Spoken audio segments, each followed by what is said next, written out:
I worked for a very senior, eminent surgeon who had a ferocious reputation. He did not want to be challenged.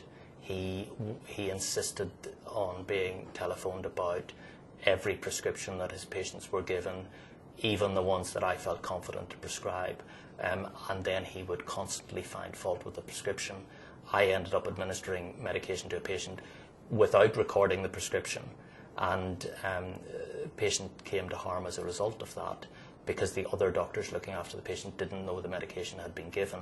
When I sat down and talked with some of the other doctors, they had also administered medication without recording it appropriately, because we were all afraid to go to the boss and say this is what we thought the patient should have. So as a result, the patient suffered side effects from the drugs that we had given. There was no record of what we had done.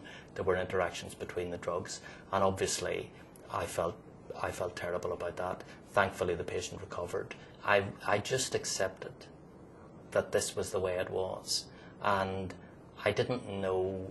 I would certainly have been afraid to challenge him directly. People who are on the receiving end of this treatment on the ground don't have to accept it. It's no longer acceptable in medicine that we just tolerate this and we regard it as part of the culture of medicine. We need to say this is not the way we want to behave. This is not the way we want to train people to behave in the future, and it's dangerous for patients. It's not a personal choice not to tolerate. It's a professional responsibility to raise this as an issue, no matter how difficult it is.